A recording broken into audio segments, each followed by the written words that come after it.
If you want to be able to develop skills like these, follow these 9 simple steps and you'll be well on your way.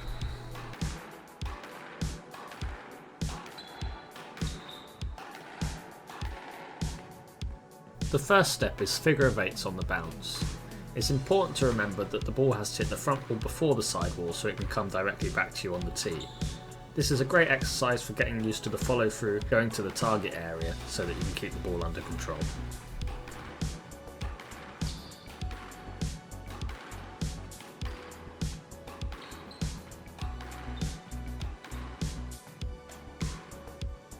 The second step is figure of 8 volleys.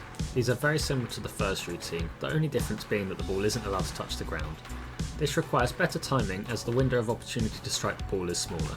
By getting your racket up nice and early, you give yourself more time to play each shot. Feel free to increase the pace to give yourself more of a challenge.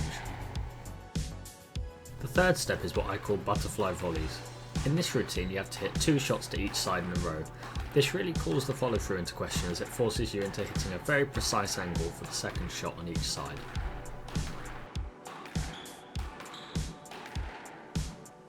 We're mixing it up a bit for the fourth step as this skill is required for a future step. This routine is called side to side volleys. It requires a straight swing in order to prevent the ball from getting too close or running away from you. This can be done with a bounce if the volley variation proves too difficult at first. You can also increase the pace to raise the challenge.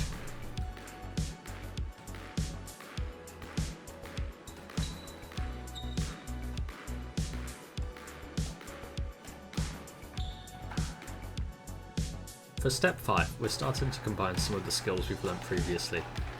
We have a typical figure of 8 sequence followed by a double cross-court volley combo. This is then finished with a side-to-side volley which brings us back to the start. Step 6 is the same as step 5, but we're adding the butterfly variant instead of the regular figure of 8. Being able to think quickly is an overlooked skill with these routines, as being able to use a wide variety of shots in quick succession is a key ability that any top shot player should have.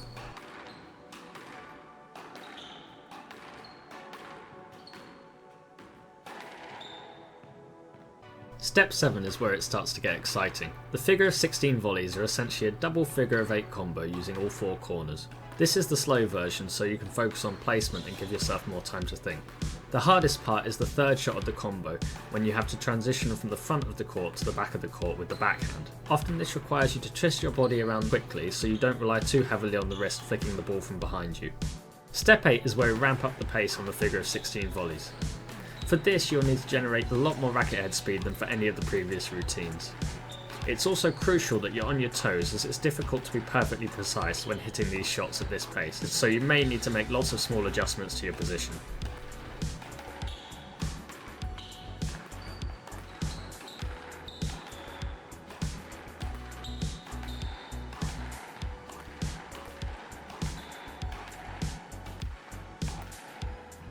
Here's another clip of step 8. For this one I want you to look at how I'm tracking the ball with my eyes and feet. I'm constantly following it as it moves around the court because I know as soon as I lose track of it, I'm likely to miss hit the ball when it's moving this fast.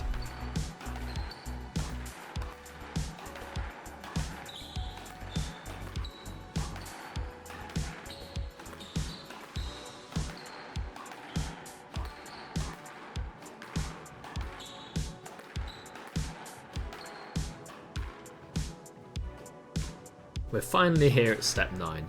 This is figure of 16 volleys with the butterfly variant included in all 4 corners. As you can see, I end up making a couple of mistakes as it's difficult to keep the ball below that out of court line on the back wall while still giving you enough time to execute the routine. Now if you can do all of these steps, it's time to start mixing and matching different routines to try and create your own drills. This will improve your creativity on court as well as your racket skills and ball control. These drills can also be used to feed yourself for various shots such as the straight drop and volley drop. Here are some examples of this.